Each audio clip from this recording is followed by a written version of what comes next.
أهلا وسهلا ومرحبا بكم في الحلقة الثانية من جلسات إفريقيا والتنمية Africa Dev Sessions. دورة الجلسات المخصصة للشركات الإفريقية والتي بدأها نادي إفريقيا والتنمية التابع لمجموعة التجاري وفابانك. Aiming of serving you better and supporting your development, especially during these current times. The topic chosen for this program tackles one of your major concerns. Comment faire dans un monde qui est en train de revoir sa manière de travailler, de faire, qui est en train de repenser sa manière de vivre ensemble et d'être, et donc de créer de la valeur ensemble? Comment, pour une entreprise africaine, reconfigurer sa chaîne de valeur, sa chaîne d'approvisionnement, sa chaîne logistique, ou encore comment développer dans de nouvelles conditions et avec de nouvelles règles le commerce intra-africain et les exportations. La contrainte créant souvent les moyens, vous découvrirez durant cette session une discussion passionnante et des solutions, des expériences inspirantes et concrètes sur ces nouveaux modèles qui sont en train d'émerger en Afrique et des opportunités insoupçonnées que peut parfois révéler une crise majeure. Je vous souhaite une excellente émission et vous dis à bientôt. Bonjour à tous, je suis ravie de vous retrouver pour cette deuxième session des Africa Dev Sessions. Nous allons parler infrastructure et logistique aujourd'hui dans ce monde Covidé. Vous le savez, l'épidémie a quasiment mis en arrêt l'activité économique mondiale avec un effet domino sur les chaînes de valeur, avec les régions qui ont été touchées dans le monde les unes après les autres. Alors, on a vu les chaînes de valeur qui ont été impactées fortement à chaque niveau, des producteurs, des fournisseurs, des transformateurs, des transporteurs, des acheteurs, tous dispersés dans le monde et qui ont été finalement très dépendants les uns les autres et surtout des moyens logistiques qui nous ont tous reliés, que ce soit les avions, les bateaux, le train ou la voiture. Tout a été bouleversé et ou arrêté et ça a lancé, vous le savez, une réflexion générale sur les infrastructures et puis la logistique en fonction de ces contraintes sanitaires, de ces nouvelles contraintes sanitaires, mais aussi à plus long terme, ça a lancé une réflexion sur la proximité de ces chaînes de valeur qui devraient être un petit peu plus courtes et puis des distances moins importantes à parcourir et puis une réduction des coûts parce que ça va aussi avec ce nouveau monde Covidé. Alors, pour repenser les infrastructures, comment est-ce qu'on imagine maintenant les infrastructures, la logistique, le commerce africain dans ce nouveau monde Covid-19? On en parle avec nos invités. Alors, nous avons le plaisir de recevoir Cher Bedda, qui est le directeur en charge des infrastructures et de l'énergie à la Commission de l'Union africaine. L'Union africaine qui promeut la croissance et le développement économique du continent en se faisant le champion de l'intégration des États africains. On va en parler. Votre feuille de route, c'est l'agenda 2063 pour faire de l'Afrique la locomotive mondiale avec un développement inclusif et durable. Nous verrons que les infrastructures et la logistique sont capitales pour faire de cet objectif une réalité. Cher Bedda, merci infiniment d'être avec nous aujourd'hui. À vos côtés, nous avons Cyrus Ngo qui est à Douala. Vous êtes le directeur général du port autonome de Douala, le poumon économique du Cameroun, dont il assure 90% du trafic maritime national. Le port de Douala que vous dirigez accueille environ 3300 navires par an et ce port joue un rôle capital pour toute l'économie de l'Afrique centrale puisque c'est le seul accès maritime pour la Centrafrique et le Tchad qui sont deux pays d'Interland dont plus de 80% du volume de marchandises transite par le Cameroun, ce port de Douala. Nous verrons ensemble comment vous réussissez à transformer le port de Douala avec d'ambitieux projets malgré le Covid-19. Et puis, notre troisième invité, c'est Hervé Zongo. Vous êtes le directeur général de CMA-CGM Côte d'Ivoire. Vous nous rejoignez d'Abidjan. Alors, on connaît tous CMA-CGM, c'est le mastodonte du maritime qui dessert 420 ports commerciaux dans le monde et qui réalise plus de 30 milliards de dollars de chiffre d'affaires l'an dernier. Votre groupe opère en Côte d'Ivoire depuis 2002 et il compte sur place environ 180 collaborateurs. Vous nous expliquerez comment CMA-CGM parie sur le continent, sur l'Afrique, et comment CMA-CGM investit pour son développement économique. Alors, nous allons commencer par Cher Beda pour entendre comment est-ce que l'Union africaine lance la deuxième phase du programme de développement des infrastructures africaines.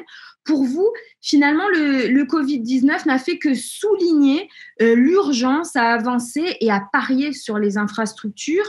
Est-ce que vous avez des axes, des projets prioritaires dont vous voulez nous parler? Merci, Madame Youssoufa. Merci pour cette opportunité d'échanger sur cette question centrale aujourd'hui pour le continent. Comment revivre l'engouement qui a été toujours enregistré pour le développement des infrastructures dans ce post-Covid période. Donc, c'est extrêmement important pour l'Union africaine de continuer à jouer son rôle de leadership pour le développement de ces infrastructures. Mais je voudrais tout d'abord aussi remercier les deux directeurs généraux pour être aujourd'hui avec nous, pour effectivement en débattre de cette question, non seulement du point de vue des nations politiques continentales, mais aussi du point de vue opérationnel avec l'apport qu'ils ont dans les régions respectives dans lesquelles ils opèrent avec brio. Je voudrais dire que l'intégration, comme vous l'avez souligné dans vos propos préliminaires, l'intégration, c'est notre agenda numéro 1, c'est le top agenda pour nous, l'intégration du continent. Cette intégration du continent ne peut être exécutée et ne peut voir le jour qu'à travers une intégration physique. Une intégration physique qui est aussi une intégration intelligente. Parce qu'aujourd'hui, ce sont les corridors intelligents qui font l'intégration entre deux communautés économiques régionales ou bien entre de continent à continent. C'est vrai que nous avons, pendant ces décennies de 2012 à 2020, la première phase du programme PIDA était centrée sur des infrastructures lourdes où il y avait très peu d'importance qui a été donnée à la partie, disons, soft des infrastructures, mais il y avait aussi très peu d'importance a été donnée à l'aspect environnemental, l'aspect genre, l'aspect économique. Il y avait surtout des idées de projets et donc on avait beaucoup de problèmes pour la mise en œuvre de ces projets et surtout dans l'étape de préparation de ces projets. Aujourd'hui, comme nous entamons la deuxième phase, nous avons tiré les leçons de la première phase et puis cette deuxième phase, elle est centrée aujourd'hui autour des critères de sélection de projets. Il y aura pratiquement une cinquantaine de projets qui vont prioritaires pour tout le continent, 5 projets par 5 à 6 projets par région, mais aussi les pays enclavés et les îles, bien sûr, donc, auront aussi la possibilité d'avancer un certain nombre de projets. Donc, ces critères de sélection, ils mettent en avant l'aspect intégrateur, l'aspect corridor, l'aspect approche corridor. Donc, vous pouvez avoir dans les corridors, y compris les ports, mais aussi des lignes ferroviaires. Vous pouvez avoir aussi des lignes haute tension électriques qui vont transiter par les mêmes corridors. Vous pouvez avoir de la fibre optique dans les mêmes corridors. Et donc, ceci va nous permettre à la fois d'améliorer la substance sur le plan économique et les retombées sur le plan économique, mais aussi d'améliorer aussi l'impact que peuvent avoir la majeure partie de nos populations qui sont encore dans les milieux ruraux et qui sont restées malheureusement un peu déconnectées du tissu économique mondial. Et c'est pour cela que nous avons une très petite contribution de nos populations dans les milieux ruraux et dans les zones enclavées dans le cadre du tissu économique continental. Monsieur Beda, est-ce qu'il y a des axes prioritaires? Est-ce que vous avez les nouvelles technologies, vous avez les transports? Est-ce que vous voulez nous dire principalement les axes pour l'Union africaine au niveau du décollage en infrastructure et en logistique pour le continent? Oui, c'est exactement ce que je viens de mentionner, que la deuxième phase de PIDA, au lieu de traiter secteur par secteur, nous avons maintenant une approche corridor intégré. C'est un corridor qui intègre l'ensemble des types d'infrastructures. Vous allez avoir des lignes haute tension qui vont acheminer l'énergie produite dans un endroit vers un autre. Vous aurez aussi à la fois des lignes ferroviaires. Vous aurez à la fois aussi une connexion avec les ports qui sont dans la zone, de manière à avoir une fluidité d'échange sur le plan des biens, mais aussi sur le plan des personnes. Et n'oubliez pas que l'Union africaine travaille aussi sur le train à grande vitesse, et nous pensons que ces corridors prioritaires des infrastructures peuvent servir aussi dans le futur pour avoir aussi une composante TGV dans le cadre de la mise en place. Merci pour ces précisions. Alors, vous avez mentionné le maritime. Je me tourne vers Monsieur Ngo. À Douala, vous dites aussi, en avant toute, malgré le Covid-19, vous restez fermement sur la voie de votre plan stratégique de modernisation. Pour vous, il s'agit d'avancer. Bien évidemment, Madame Youssoufa, je voudrais, avant de vous répondre, saluer Monsieur Beda, qui a donné un peu le cadre global de ce qu'il y a lieu de faire. Je voudrais également saluer la présence de M. Zongo, qui est l'un des opérateurs portuaires que nous avons également ici à Douala. Donc, vous comprenez que l'enjeu ici, c'est de pouvoir maintenir la chaîne des opérations du commerce extérieur du pays, des pays, parce que quand je parle du pays, vous comprenez le Cameroun, mais comme nous parlons africain, il s'agit de maintenir la chaîne des opérations du commerce extérieur des pays africains. Et pour cela, l'autre enjeu qui vient tout de suite derrière, c'est la rapidité des connexions entre les intervenants de cette chaîne-là, c'est-à-dire ceux qui amènent la marchandise d'un point à un autre. Et à cet égard-là, vous comprenez très bien le discours que tient M. Beda quand il parle de raccourcir les distances entre les pays à travers tous les moyens de transport qu'il a évoqués. S'agissant donc du port de Douala, c'est le même enjeu, parce qu'en même temps, nous avons le besoin d'acheminer les marchandises à travers le territoire camerounais, vous avez parlé de 90%, c'est un peu plus que ça d'ailleurs. Nous avons également, d'autre côté, le besoin d'alimenter les pays voisins, RCA et puis Tchad, qui dépendent quasiment à 80-85% du trafic qui passe par Douala. Et donc, notre souci aujourd'hui, c'est de faire en sorte que l'existant soit amélioré, de telle sorte que nous puissions améliorer nos capacités d'accueil des navires et puis de manutention de la marchandise. C'est pour cela que notre programme d'investissement, malgré le ralentissement que cela a connu du fait notamment de cette pandémie, nous avons tenu à le maintenir et avancer.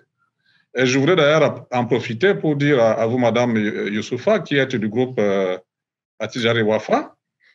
Non, je n'ai pas cette chance, je suis journaliste, mais c'est Attijari Wafa Bank qui nous accueille. Bon. Pour vous dire que la perception de cette affaire du Covid est différente à travers le monde. Nous, au Cameroun, par exemple, nous vivons normalement, c'est-à-dire que les retards que connaissent nos projets, notamment les financements qui tardent à venir, procèdent des faits extérieurs. Parce que nous, au Cameroun, nous n'avons pas arrêté l'activité. Nous avons pris des dispositions pour vivre avec le Covid, tout en étant conscients des risques que cette maladie faisait courir aux personnes. Mais nous avons pris des dispositions pour que toute l'activité, à la fois commerciale, logistique, etc., puisse se maintenir de la même façon que les projets que nous avons entamés se poursuivent. Les ralentissements que nous avons eus dans la négociation, dans l'achèvement des dossiers, des projets, procédaient justement de ceux-là qui sont nos partenaires, mais qui vivent à l'étranger. Mais ceux qui ont a réussi à rester au Cameroun, n'ont pas arrêté le chantier et les travaux se poursuivent. En résumé, c'est pour dire que nous, au Port Douala, nous maintenons la dynamique de transformation que nous avons engagée, à la fois pour améliorer notre capacité d'accueil des navires, mais également pour faire en sorte que nous puissions également manutentionner le plus de marchandises possible.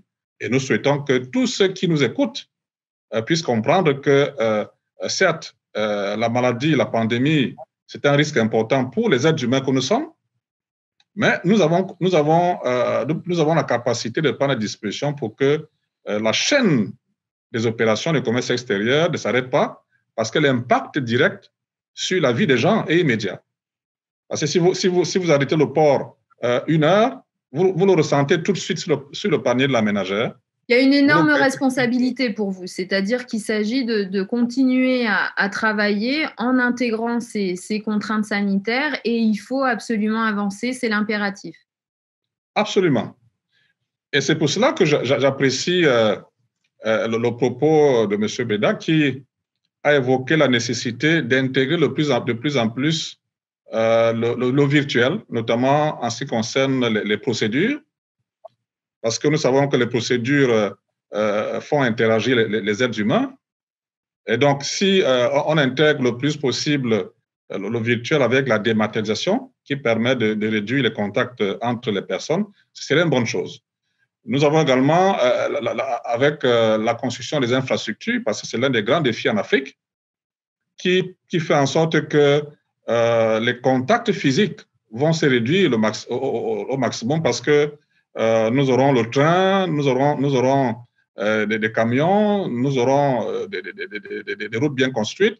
Ça va réduire les distances entre les villes, entre les pays, et ça va permettre de gérer la problématique de la diffusion des maladies sous forme de pandémie. Monsieur Zongo, pour CMA-CGM, c'est la même conclusion d'ailleurs, l'importance du virtuel, l'importance du paperless en bon français, c'est-à-dire la digitalisation. Ça a accéléré finalement pour vous comme pour d'autres entreprises le saut vers le virtuel. Vous pouvez nous en parler ? Oui, merci beaucoup et merci à tous. Au niveau mondial, la COVID est venue accélérer les projets de transformation des compagnies maritimes. Les défis étaient énormes car l'échange BL reste quand même un document de transaction financière et ne peut être dématérialisé en un claquement de doigts.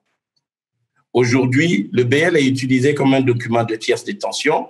C'est aussi utilisé comme un crédit documentaire. Et donc, il fallait qu'on aille très vite et que nous fassions attention aussi parce que c'est synonyme de transactions financières très importantes et nous ne pouvons pas faire autrement. Je vous interromps. Qu'est-ce que c'est que le BL ? Le BL, c'est le document d'échange entre l'expéditeur et le destinataire qui s'appelle Bill of Lading. Donc, c'est un document de transaction qui garantit la propriété de la marchandise et qui est parfois échangé au niveau bancaire.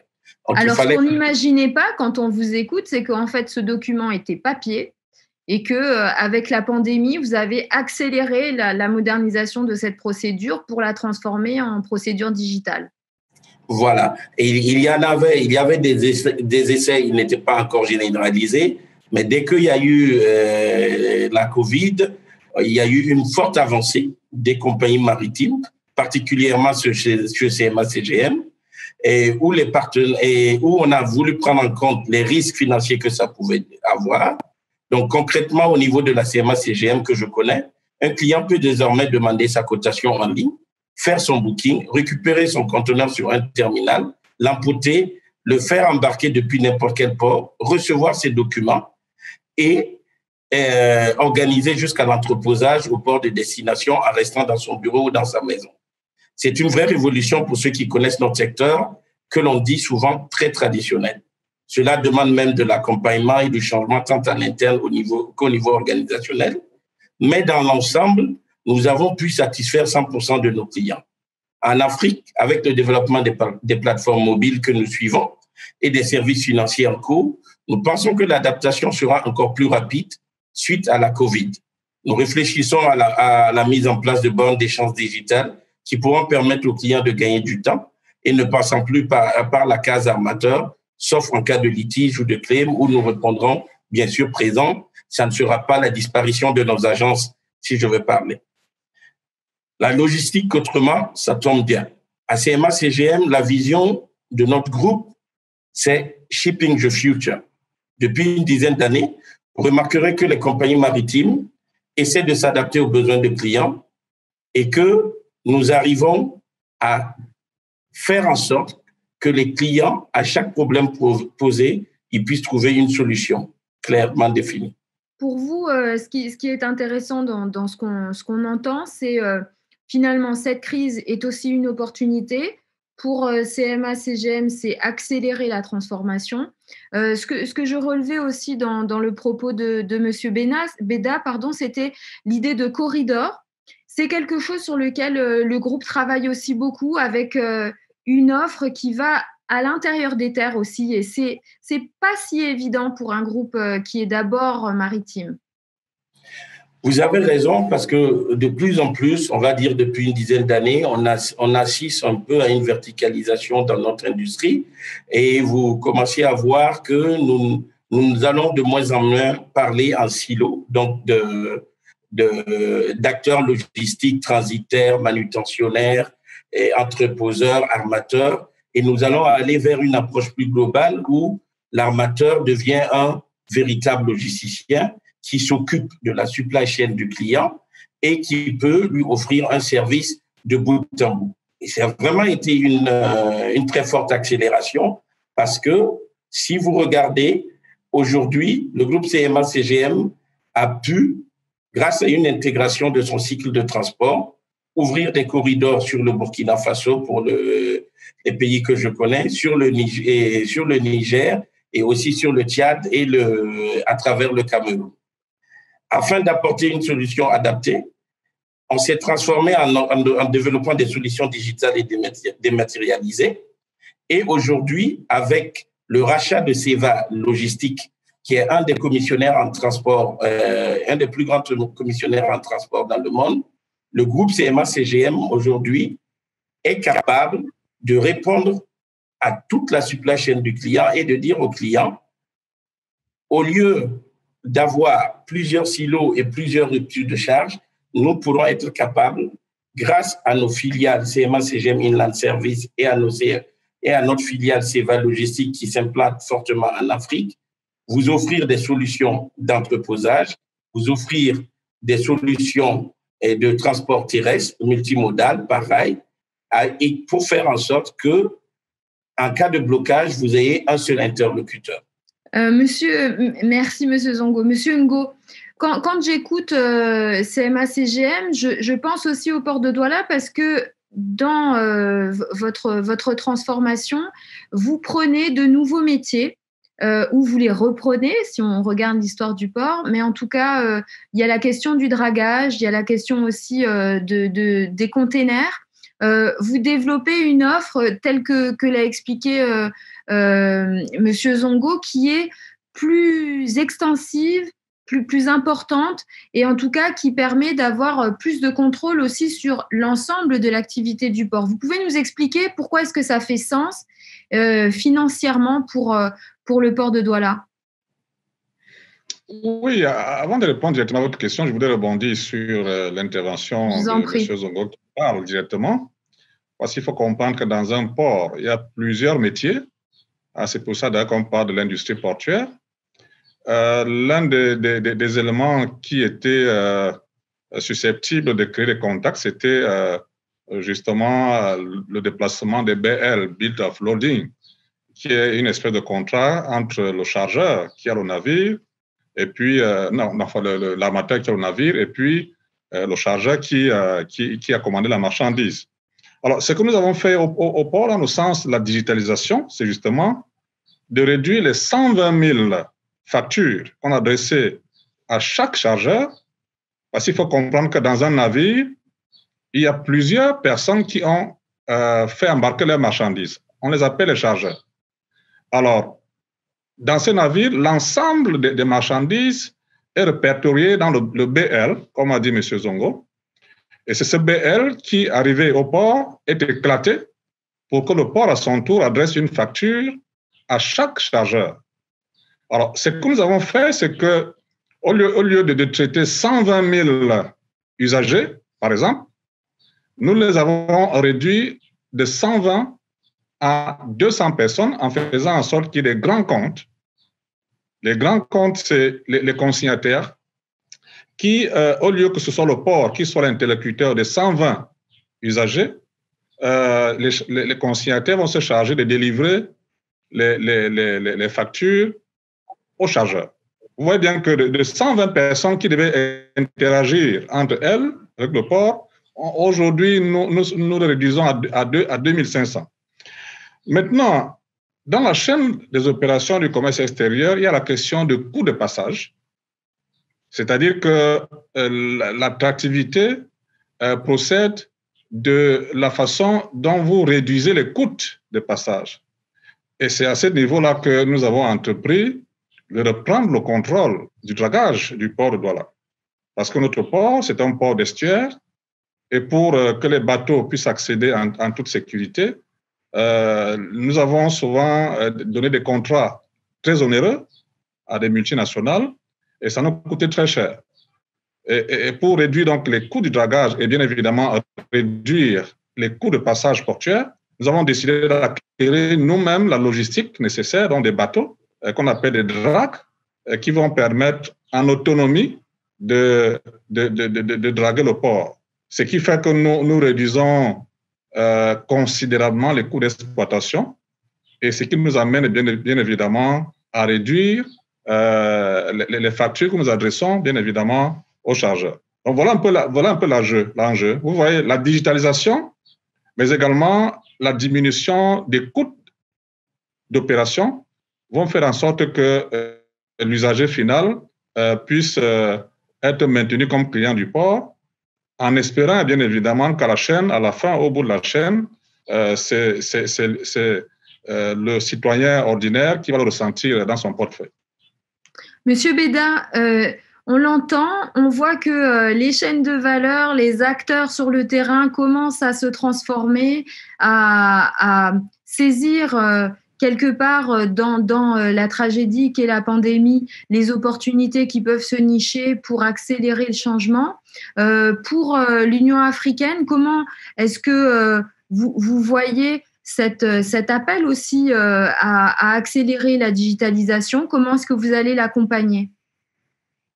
Merci pour cette question. En fait, durant le dernier sommet de l'Union africaine, donc c'était en février 2020, les chefs d'État ont adopté exactement la stratégie de la transformation digitale du continent.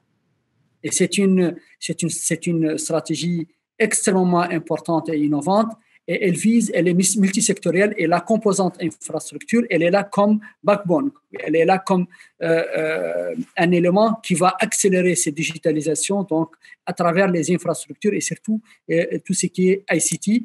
Et donc, dans notre approche corridor pour le programme de développement des infrastructures en Afrique de la deuxième phase, vous allez voir que ces corridors sont dotés de manière permanente. Donc, pour que le projet arrive à être validé dans la deuxième phase, il faut qu'il y ait une composante ICT extrêmement forte dans le cadre de ce corridor. Et donc, c'est ce qui va nous permettre d'avoir une broadband qui est au niveau exactement pour assurer tous ces services, parce que vous pouvez avoir la connexion aujourd'hui pour un certain nombre d'échanges, mais pour un certain nombre d'échanges, il faut avoir une broadband qui est assez consistante, avec toute l'infrastructure requise, avec toute la connexion requise aussi. Et il ne faut pas que ça soit vu de manière individuelle au niveau du pays.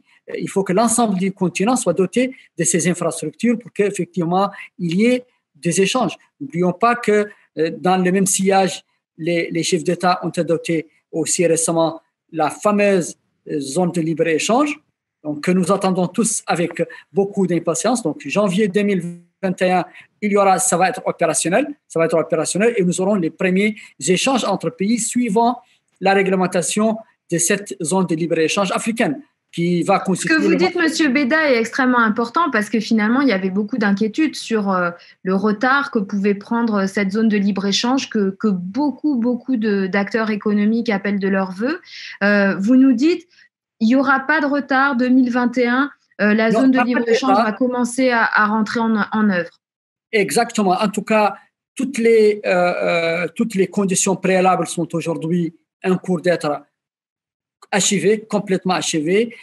Et nous pensons sûrement que janvier 2021, nous allons commencer exactement à travailler, à interagir et commercer entre les différents pays, exactement suivant la réglementation de la zone de libre-échange. Mais je reviens un peu pour dire que cet aspect de digitalisation, on ne peut pas imaginer aujourd'hui un e-commerce sans le digital.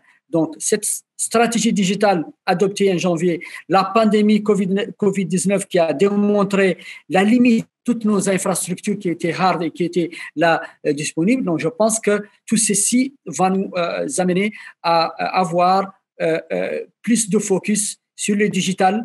C'est moins coûteux, c'est beaucoup de réunions virtuelles. Vous imaginez, je vous donne tout simplement un seul exemple, vous imaginez les sommes colossales payées par les entreprises, payées par les États pour assurer la participation dans le cadre des réunions avec d'autres pays ou des réunions au niveau continental ou international. Vous voyez aujourd'hui, toutes ces réunions, l'économie, il y a une économie énorme qui est assurée par les trésors publics au niveau de ces pays avec des réunions virtuelles comme la nôtre aujourd'hui. Et c'est quelque chose à assurer. Mais il faut avoir une infrastructure ICT très solide pour qu'effectivement on arrive à accompagner ce développement de manière générale du poste digital. Ça nous permet d'être dans la 4e révolution sans autant nécessairement passer par beaucoup d'étapes que d'autres continents ont fait preuve et parfois,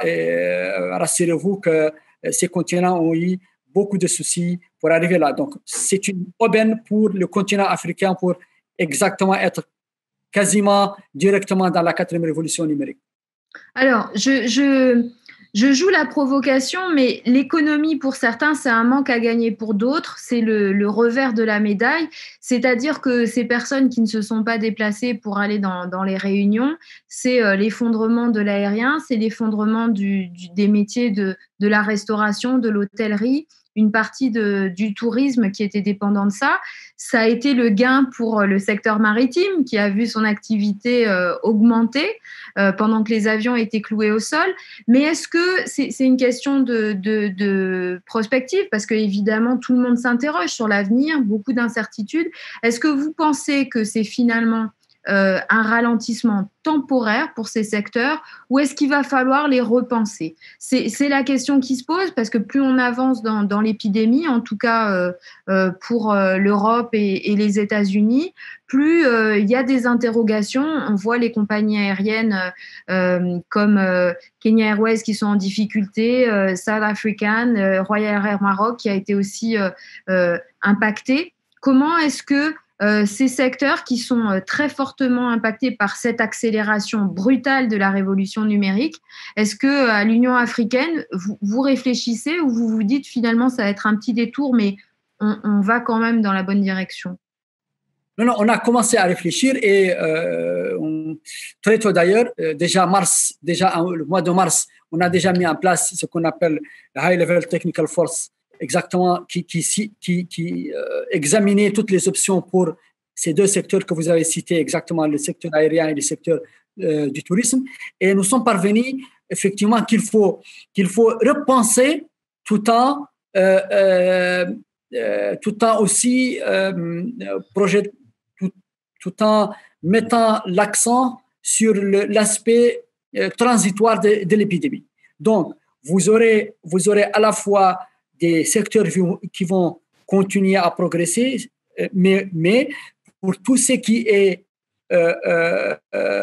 dépenses publiques qui a été dédié à un certain nombre de dépenses qui pourraient être, avec la digitalisation, améliorées est préservé. Je pense que ce sont les deux aspects sur lesquels les gens aujourd'hui vont travailler. Vous ne pouvez pas imaginer un tourisme à distance. Il n'y a pas de tourisme à distance. Donc, nous allons continuer à avoir des touristes qui vont aller pour voir les grands parcs du Kenya. Donc, Kenya Airways va continuer à travailler, mais vous aurez très peu de fonctionnaires kenyans qui vont voyager en Europe pour tout simplement avoir une réunion pendant une journée ou deux et revenir. Donc voilà, donc les secteurs vont continuer à progresser, l'aérien va continuer à progresser. Certainement, nous avons aujourd'hui la difficulté qui est là pour renouveler cette confiance du citoyen simple à l'aérien avec le Covid. Donc ça, c'est un travail, mais c'est un travail qu'il faut faire sur une période très transitoire. Non? Sur un temps long, voilà. Et ce ne sera pas immédiat. Voilà. Sur le moyen terme et sur le long terme, vous allez continuer à avoir l'aérien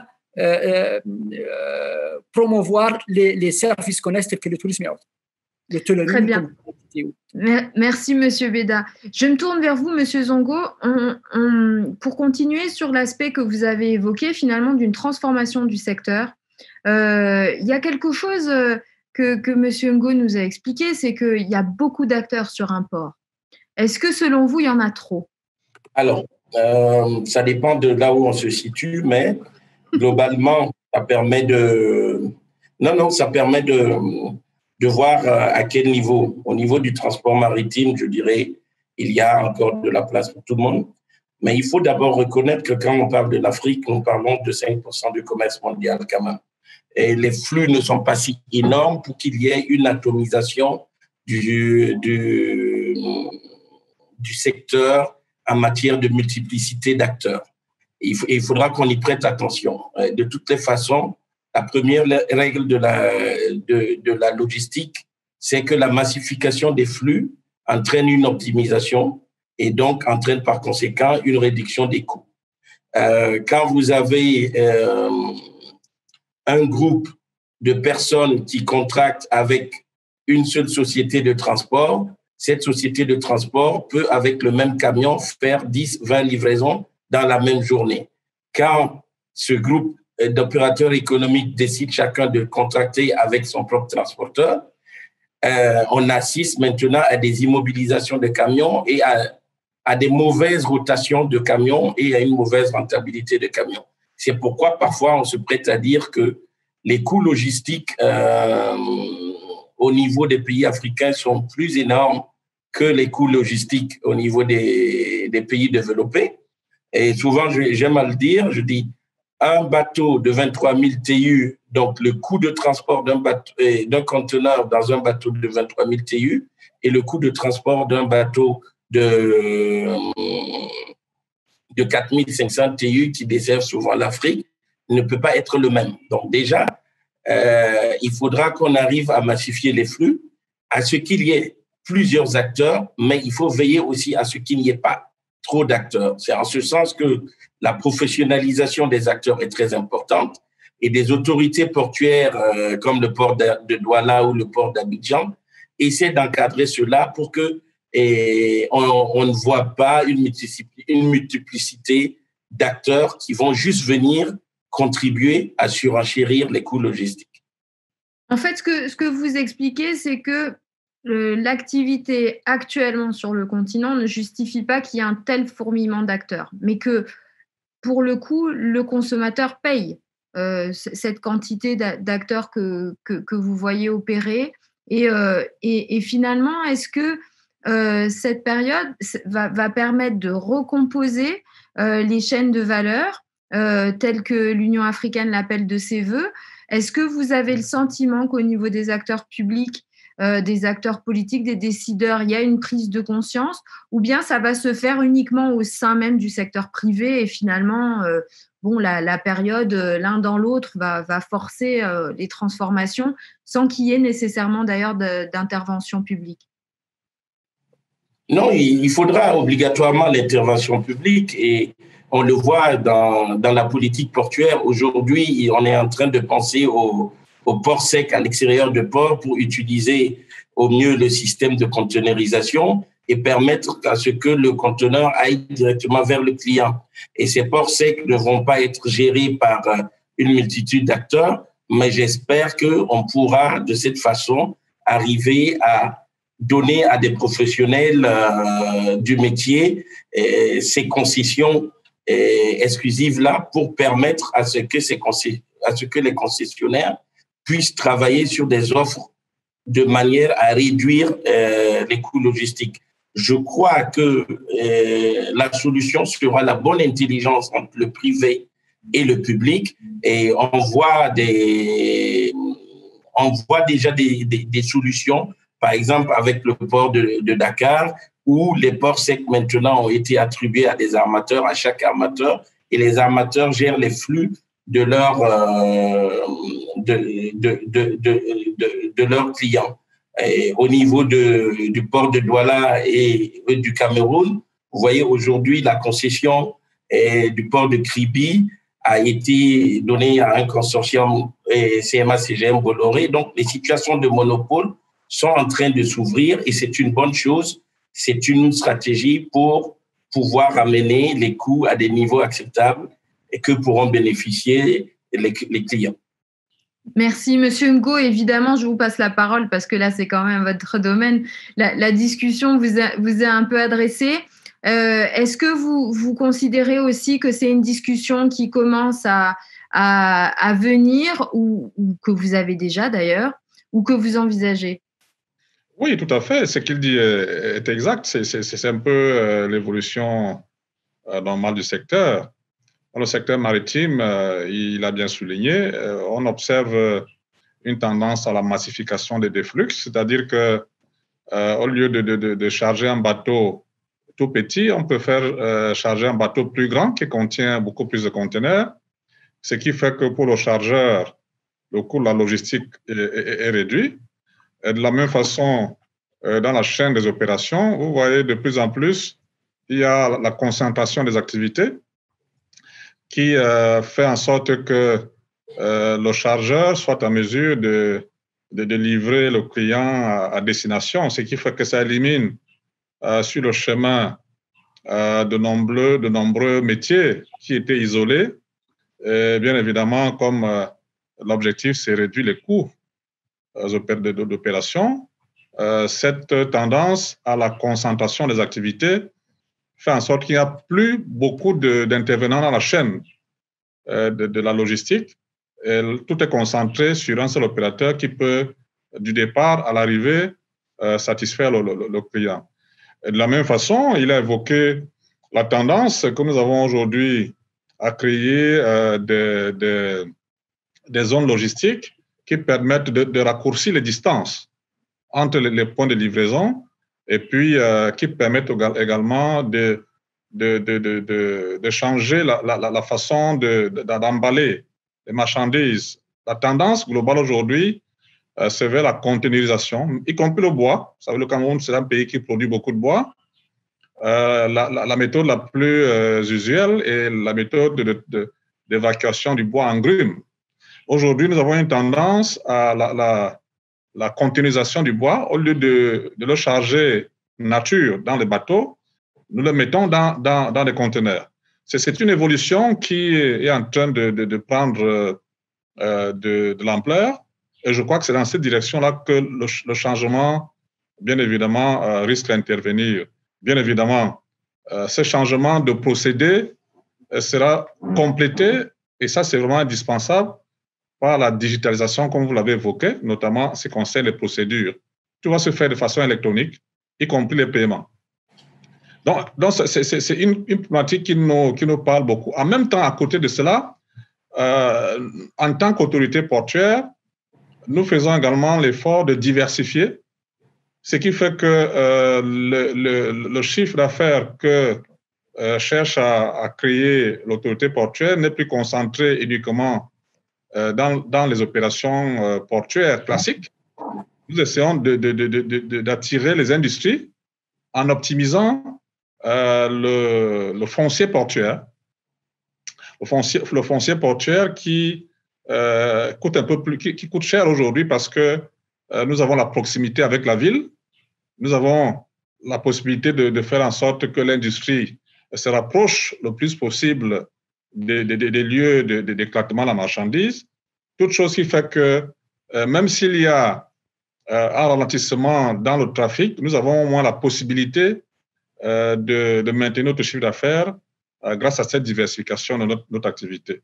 C'est pour cela que je vous disais que le port, c'est un vaste territoire qui offre tellement de possibilités d'activité que seule l'activité maritime ne peut pas satisfaire nos besoins.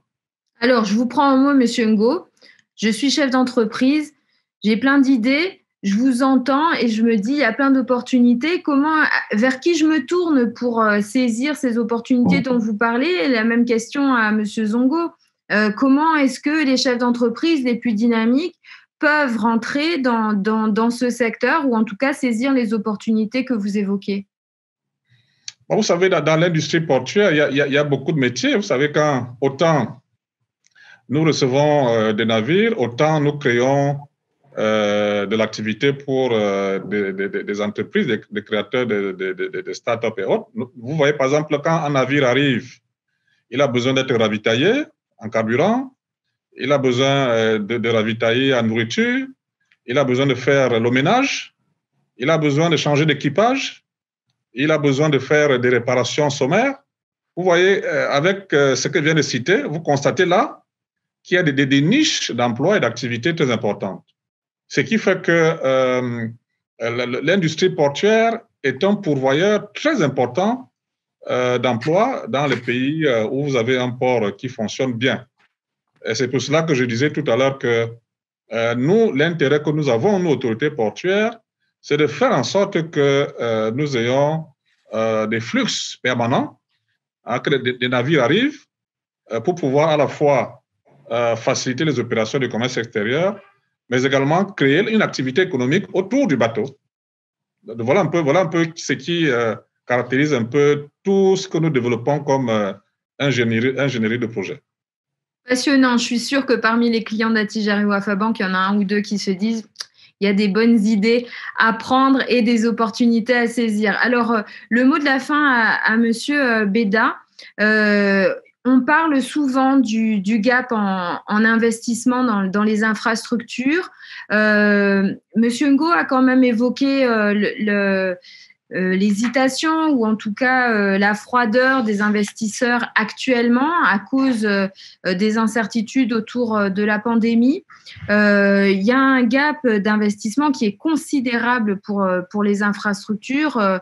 En Afrique, on dit qu'il manque environ 100 milliards de dollars d'investissement chaque année. Est-ce que ça va ralentir pour le continent ces investissements? Merci pour ce mot de la fin. Donc, en fait, effectivement, le gap est énorme, comme vous dites, c'est autour entre 100 et 110 milliards, selon les dernières études faites par la Banque africaine de développement, donc autour de 110 milliards, et suivant bien sûr les secteurs, donc, mais en moyenne, c'est ça. Nous pensons que dans le court terme, ce gap va s'accentuer un peu.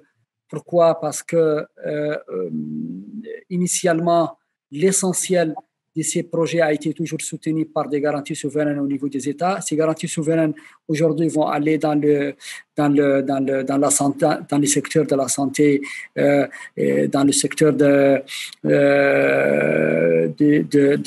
spécifiquement dans la santé, mais aussi dans l'éducation, parce qu'il y a beaucoup d'efforts à faire dans ce sens dans nos pays. Et donc, nous pensons que dans le court terme, nous aurons effectivement, ces gaps vont continuer à s'accentuer, mais dans le moyen terme, il y aura, selon toutes les études qui ont été faites, y compris par la Banque mondiale, il y aura un retour d'ici 3-4 ans, il y aura un retour vers ce taux de croissance initial qui a été autour de 5-6%, qui est soutenu par le secteur des infrastructures exactement, et donc qui va être aussi avec la zone franche, la zone de libre-échange africaine, qui va encore être promis davantage, surtout il y aura un intérêt particulier pour le secteur privé à venir investir dans le cadre de la zone de libre-échange africaine parce que le marché va être davantage organisé, les procédures vont être beaucoup plus fluides, il y aura une amélioration très nette de la gouvernance parce que vous aurez un commerce qui est plus ou moins interopéré par les différents pays, donc c'est ce qui va améliorer certainement la gouvernance de ces projets, y compris les appels d'offres, y compris les traitements, mais aussi le cadre légal des investissements au niveau de chaque pays. Et donc, ces gaps vont se voir réduire d'ici 5-6 ans au maximum. Et donc, nous allons certainement en 2026-2027 revenir un peu à cette fourchette de entre 90, 100 et 110 milliards. Mais la décennie d'après et là, vers 2030, nous pensons que nous aurons un peu moins de gap et ce gap va être autour de entre 40 et 50 milliards. C'est ça, en tout cas, les pronostics que nous disposons aujourd'hui. Merci infiniment, Monsieur Beda. Je constate que l'Union africaine parie sur la résilience du continent qui a fait ses preuves. Et Dieu sait que l'Afrique est passée par de nombreuses épreuves, mais qu'elle en est toujours sortie plus grande et plus forte. C'est ce qu'on retient de cette discussion passionnante avec vous, messieurs. Je vous remercie infiniment, cher Beda, de la Commission de l'Union africaine, Cyrus Ngo du port autonome de Douala, Hervé Zongo de CMA-CGM. Merci infiniment pour votre temps, votre expertise. C'était passionnant. J'invite tous celles et ceux qui nous suivent à partager leurs commentaires, leurs questions, à partager l'émission, les Africa Dev Sessions sur les réseaux sociaux. Et puis, on se retrouve très vite pour une prochaine discussion. Merci encore à vous tous pour vos idées, vos bons conseils et puis votre attention. À très bientôt. Merci.